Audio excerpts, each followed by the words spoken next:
The obsidian walls of the syzygy chamber hummed, a low thrum that vibrated through the very bones of the assembled representatives. Light, filtered through crystalline formations embedded in the ceiling, cast elongated shadows across the polished floor, where the council members of the Cathar Empire sat in uneasy silence. The air crackled with unspoken tension, thick and heavy as the gravitational fields that held the chamber together. Before them, projected in shimmering holographic relief, was the image, the accursed image of a vessel. It was a crude thing, a discordant anomaly amidst the graceful lines of the established galactic powers. A vessel of such questionable design that it defied all known principles of efficient space travel, yet somehow, disturbingly, worked. It was the human ship, the Icarus, and it was the central point of a crisis that threatened to unravel the fragile peace of the cosmos. Xyler, the lead diplomat from the Cathar homeworld, a being whose chitinous exoskeleton gleamed with an unsettling iridescent sheen, cleared his throat. The sound echoed in the vast chamber, amplified by the silent expectation of the council. The situation, as you all know, has escalated beyond acceptable parameters. His voice, a modulated baritone, carried the weight of impending doom. These humans continue their reckless trajectory. His mandibles clicked in a gesture of disapproval, a sound that sliced through the hushed tension. Their disregard for established protocols, their utter lack of sensitivity to the delicate balance we have maintained for millennia. It is a threat to all of us. Across the chamber, Ilara, the representative from the Xylos Collective, a species known for their philosophical pragmatism and stoic demeanor, tilted her head. Her multifaceted eyes, constantly shifting in hue, seemed to pierce through the holographic projection of the Icarus. Reckless, perhaps, but dangerous. Is that not a judgment based on incomplete data, Xyler? Her voice was soft, yet it carried an undeniable undercurrent of challenge, a subtle rebellion against the prevailing fear. We have observed their initial contact attempts. Their methods, unconventional certainly, but not inherently aggressive. Xyler bristled. Unconventional. They practically rammed our sensor buoys. They navigate without heed to established trade routes. Their ships, they practically radiate ignorance of the galactic rules of engagement. He gestured towards the holographic projection of the Icarus, which even in its crudely rendered form exuded an aura of raw, unrefined power. Their technology, though seemingly primitive, possesses a disruptive potential. We know so little about their true capabilities. This Icarus. It is a harbinger of chaos. A low murmur rippled through the council. Fear was a palpable entity in this chamber, a living thing that fed on uncertainty and whispered anxieties. The humans, a species that had burst onto the galactic stage seemingly overnight, were a profound enigma. Their motivations, their intentions, their very nature were shrouded in mystery. They were a wild card, an unpredictable variable in a cosmic equation that the Cathar Empire had meticulously constructed over centuries. Across the council floor, the delegate from the Krill Concordance, a species of hive-minded insectoids known for their ruthless efficiency, shifted in their seat. A wave of clicking and buzzing emanated from the Krill representative, translated instantly into the common galactic tongue. The data supports Xyler's assessment. The humans pose a potential threat. Their lack of adherence to established protocols is a clear indication of their instability. We propose preemptive measures. The Krill representative's voice, a chorus of synthesized voices, held no emotion, only cold, calculated logic. Ilara's voice cut through the Krill's cold assessment. Preemptive measures? That is a dangerous path, Krill. The destruction of an unknown species based on the potential for future conflict is a violation of the first principles. She met the Krill delegate's cold stare directly, her many eyes expressing firm conviction. We should endeavor to understand them first, offer guidance, integration. War should be our very last resort. The council was polarized. The Xylos, with their focus on philosophical inquiry and ethical considerations, were hesitant to resort to violence.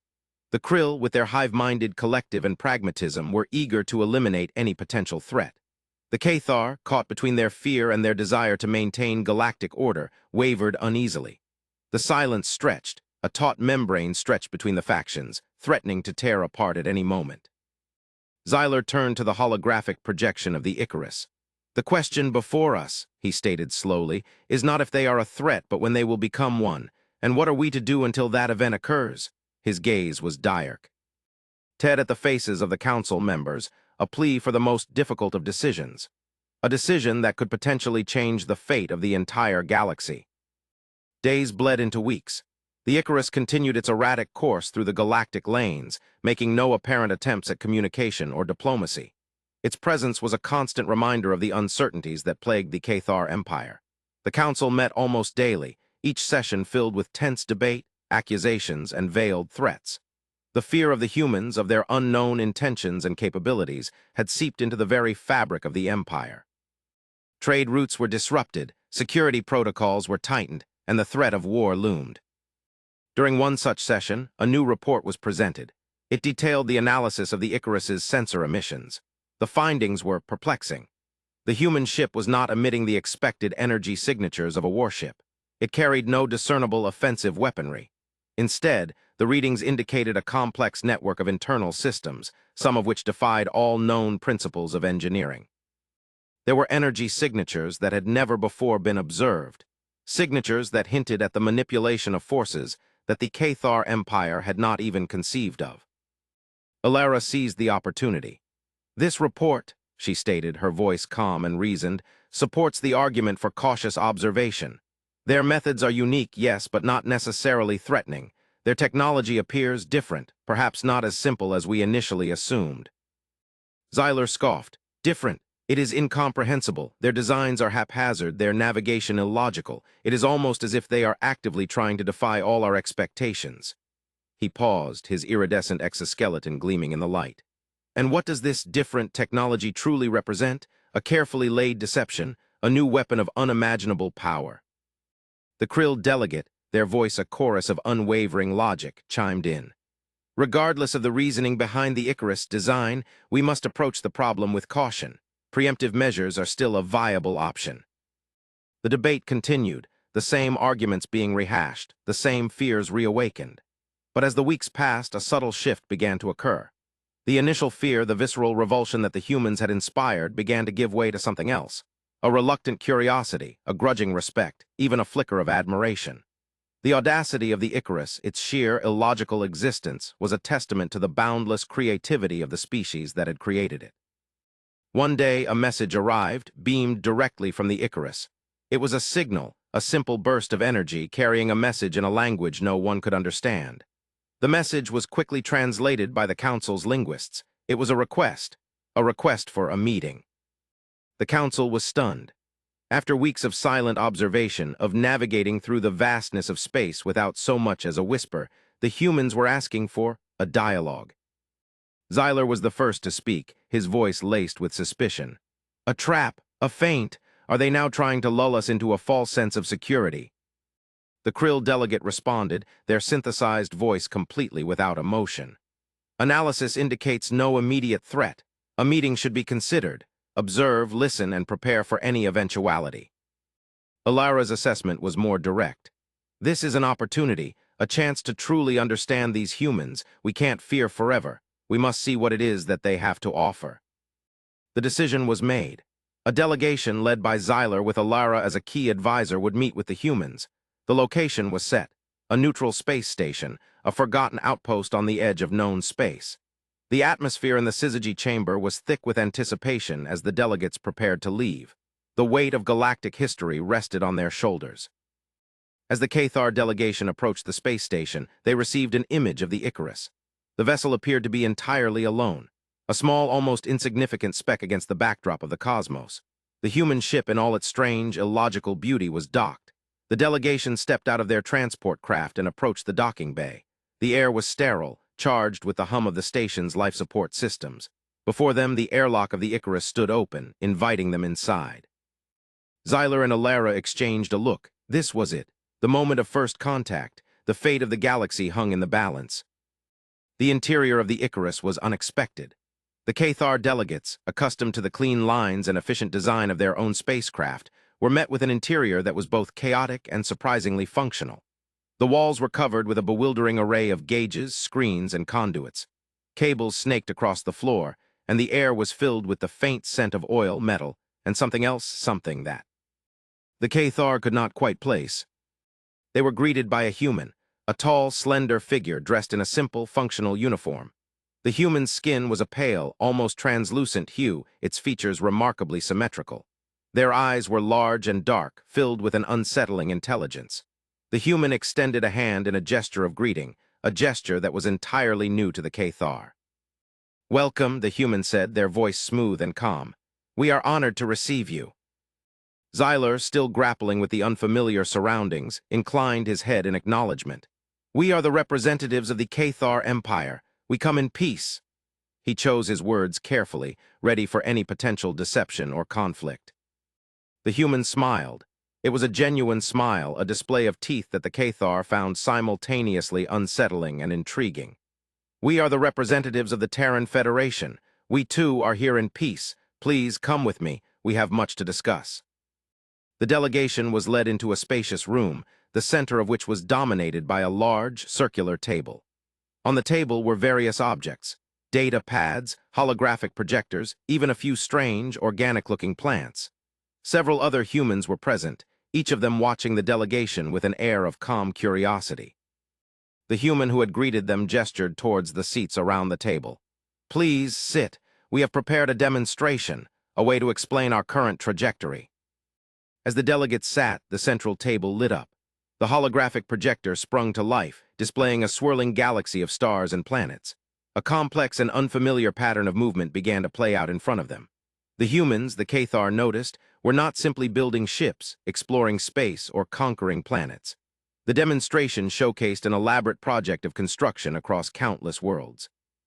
What they saw was not the display of the military, might they expected, but the very act of building, of improving, of caring. The human leader, who the Cathar learned was called Admiral Chen, explained the projection. "We are a species that believes in the potential of life. We are expanding, yes, but not to conquer, to rule. We are expanding to build, to explore, to learn. We are trying to make a galaxy that works better." Xyler, ever the pragmatist, was still wary. "This is certainly a different approach. But tell me, Admiral, why is it that you have been ignoring all galactic protocols? Your trajectory has put you in dangerous positions, at least from our point of view." Admiral Chen nodded. "We understand your concern. We are new to the galactic stage. But we also believe that some of your protocols are inefficient. They limit innovation, they stifle progress, and they are, quite frankly, outdated." Alara spoke for the first time in the human ship. "Outdated? Explain." Chen smiled. "We are not here to wage war. We are here to change it. We are not afraid to be misunderstood. We are not afraid to challenge the existing order. We do not fear progress." He paused and continued. "We know that the galaxy is filled with wonders, but it is also filled with dangers. We want to work together to overcome them, to build something better. We believe the protocols you currently have do not solve the real problems." Chen then went into great detail about his ship. The unusual design, the odd material, the seemingly illogical layout. It was all by design. The humans had approached the problem of galactic travel in a way that the Cathar could never have imagined. They had engineered a system that harnessed forces and energies the Cathar barely understood, a system that allowed them to travel vast distances with unprecedented speed and efficiency. The Icarus wasn't a ship. It was a testament to human ingenuity. The demonstration continued for hours, each moment revealing a new layer of human ingenuity. The Cathar delegates, initially skeptical and wary, found themselves increasingly fascinated by the humans' ideas. They saw the value in their vision, the logic in their unconventional approach. They saw the potential for a galaxy that was not bound by the limitations of the past. The Krill delegate did not participate in the demonstration at first. They continued their calculations, their analysis, their cautious observation. But even they, with their cold, calculated logic, were swayed by the sheer audacity of the human vision. Their report to the council stated a simple fact: the humans were not a threat, they were a challenge. As the meeting concluded, Admiral Chen posed a question. "We believe we have a shared threat. We have been watching it for many years, as your species has. We would like to work with you in all areas to face it." Xyler, his initial fear replaced with a grudging respect, responded. "We would be honored. But what exactly do you mean by shared threat?" Chen's eyes grew serious. "We have observed a pattern of anomalous energy signatures across the galaxy. Signatures we believe are connected to an ancient, powerful entity that is slowly waking up. An entity that predates even the oldest civilizations in the galaxy. We need your help to stop it." Chen paused and continued. "We want to show you." The humans then brought forward a new holographic projector. This one displayed an object unlike anything the Cathar delegates had ever seen. It was vast, ancient, and undeniably ominous. It was a massive structure, a megastructure that spanned countless light years, a cosmic artifact of unimaginable power. "What you are seeing," Admiral Chen said, "is a Dyson sphere. It was built eons ago. We believe it was created by an unknown race, a race that vanished before they could enjoy their creation. It has been dormant for ages, and now it's waking up." The holographic projection changed again, displaying the data collected by the Icarus and other human vessels. The data showed that the Dyson sphere was emitting strange, complex energy signatures. These signals were growing stronger, indicating an increase in activity. The humans believed that the sphere's creators, whatever they were about to return, and that they would not be friendly. "This is the shared threat we speak of," Chen said. "An entity of unimaginable power, a cosmic horror. It is coming and it will not ask for permission." Xyler looked at the holographic projection of the Dyson sphere. His mind reeled at the implications. The Cathar Empire, with all its power and its history, suddenly felt insignificant in the face of this cosmic entity. The humans had not only been right about the danger, but they had also presented a solution. The Krill delegate spoke for the first time. "We concur with the analysis. We can provide data on the entity's movement and strength. We can also assist in countermeasure planning." The atmosphere in the room shifted. A new kind of tension had begun to form. This was no longer just about the relationship between the humans and the Cathar Empire. It was about the survival of the galaxy. Alara smiled. "Then let us work together. Let us stand together against this threat. Together we can face anything." Xyler, after a moment of contemplation, offered his hand to Admiral Chen. "We are in. The Cathar Empire will stand with you against this threat. We have made a mistake in judging you. We underestimated the audacity of your spirit." Chen took Xyler's hand. "Then we are allies," Chen said, "and it's time to start preparing." The alliance between the humans and the Cathar Empire was formed, forged in the crucible of shared danger. The details were hammered out in a flurry of diplomacy, technical discussions, and strategic planning. The Krill, with their vast knowledge of galactic warfare, took the lead in developing defensive strategies. The Xylos, with their vast philosophical insights, were tasked with understanding the nature of the threat. And the humans, with their ingenuity and their unwavering spirit, took the lead in the offensive. The human ships, with their unconventional designs and their mysterious technology, were integrated into the Cathar fleet. The Icarus, no longer viewed with suspicion, became a symbol of unity, a beacon of hope in the face of cosmic despair. The humans, with their calm professionalism and their unwavering dedication, quickly gained the respect of the Cathar. The humans offered access to their technology, including the secrets behind the Icarus's unusual engine. The Cathar, in turn, shared their vast knowledge of the galaxy and their experience in interstellar warfare. The two civilizations, once wary and suspicious of each other, began to work together seamlessly. Months of preparation went by. The humans and their allies used their time to prepare for the inevitable arrival of the ancient entity, whatever it might be. They built new weapons. They forged new alliances. They prepared for the inevitable confrontation. Then the day came. The energy signatures from the Dyson sphere became undeniable, and the entity launched its first attack. The Cathar and human fleets, along with ships from other allied species, met the threat head-on. The ensuing battle was unlike anything the galaxy had ever witnessed. The enemy ships were strange, alien constructs. They moved with impossible speed, and they wielded weapons of unimaginable power. The battle raged across the void. The Cathar fleet, utilizing their advanced weaponry and combat experience, fought valiantly, but it was the humans who took the initiative. Using their unconventional technology and innovative tactics, the human ships punched through the enemy lines. The Icarus, along with its sister ships, went straight into the heart of the conflict. Admiral Chen, on the bridge of the Icarus, issued commands with a cool, collected precision. The human ships weaved and danced through the enemy fire, their strange engines humming with power. They used their energy shields to deflect enemy attacks. They used their unique weapons to strike at the enemy's core. The human ships were a chaotic, unpredictable force, and it was that very chaos that made them so dangerous. They broke through the enemy's defensive lines, wreaking havoc in the heart of the alien fleet. During the height of the battle, Xyler, now a general in the Cathar fleet, watched the humans' maneuvers with a mixture of awe and trepidation. The humans were not afraid. They met the enemy head-on, their eyes burning with a relentless determination. And in their boldness, they showed a spark of humanity that resonated through all who fought alongside them. Ilara, also fighting in the front lines, observed the humans with quiet reverence. Their courage, their ingenuity, and their unwavering belief in their cause were something to be admired. The humans were a different species, but they were not so different from the others. They, too, were fighting for their survival. The battle raged for days. The losses were heavy on both sides. But the humans and their allies, fueled by their shared purpose and their mutual respect, continued to fight. They fought with tenacity, with courage, with a willingness to sacrifice everything for the sake of the galaxy. In the end, after many difficult moments, the humans' technology, combined with the Cathar Empire's military expertise, helped bring the entity's fleet to a standstill. The human ships, led by the Icarus, initiated their counteroffensive, unleashing their secret weapon. It was a weapon of incredible power, a technology that was incomprehensible to the Cathar. When it hit the central command ship of the enemy fleet, the entire enemy fleet shattered into dust. Victory, the entity, along with its fleet, had been defeated. The galaxy was safe, but the humans were not finished. After the battle, as the ships of the human alliance pulled back from the wreckage of the enemy fleet, Admiral Chen made a request. He asked that the delegation be brought back to the Icarus.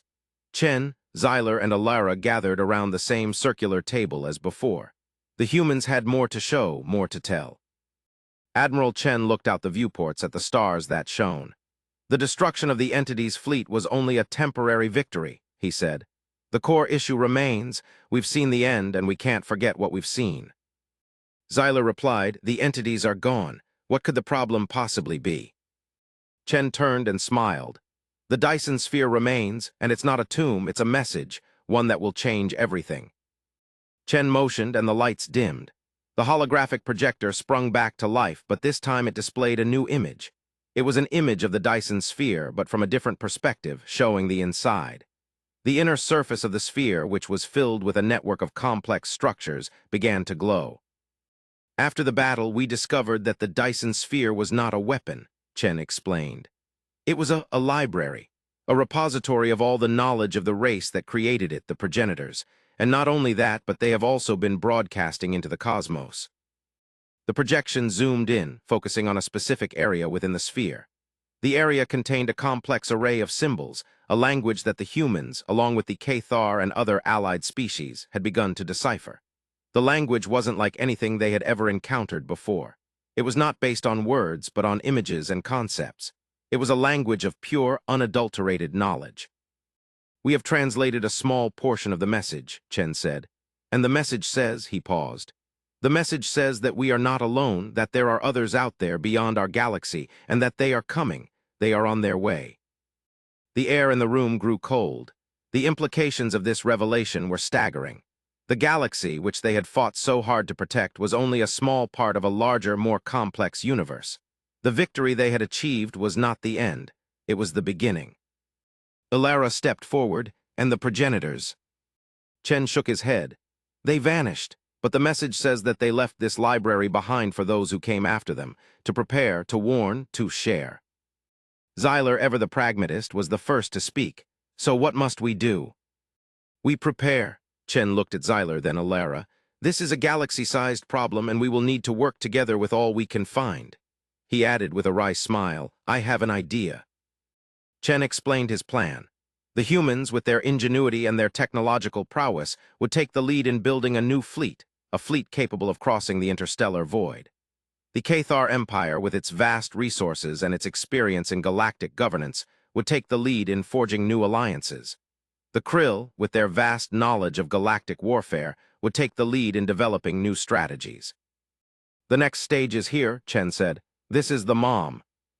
And when all that we have accomplished in our past history will be put to the test.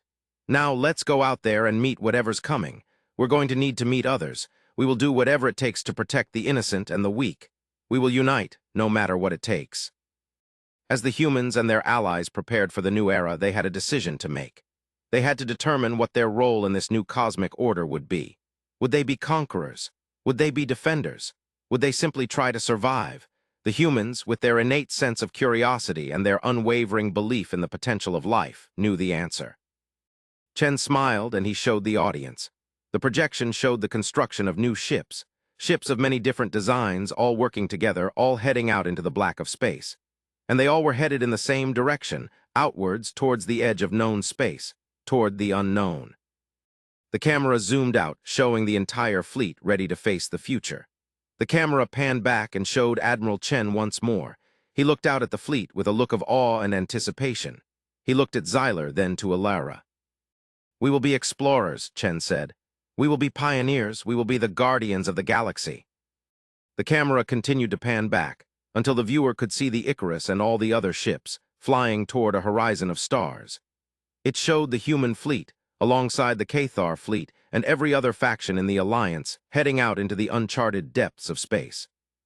"We have faced adversity together," Chen continued. "We will face whatever is next. We will stand tall together, and we will go out into the stars together." The camera showed a shot of the Dyson sphere, gleaming and humming with newfound energy. The camera showed a shot of a human, alongside a Cathar, gazing out at the stars, ready to face what was next. The camera showed a close-up of the human's face. "Together," Chen whispered, "together we will discover who we are. Together we will find a new definition for what it means to be human." The image faded to black. The only sound was the faint hum of the stars and the whispers of a coming dawn, the sound of endless possibilities of adventure and the hope of what would come next. The camera then showed a final view, the view of the Icarus and the human fleet leading the way. As the image faded, a message appeared on the screen, a message that resonated throughout the galaxy, to the stars and beyond.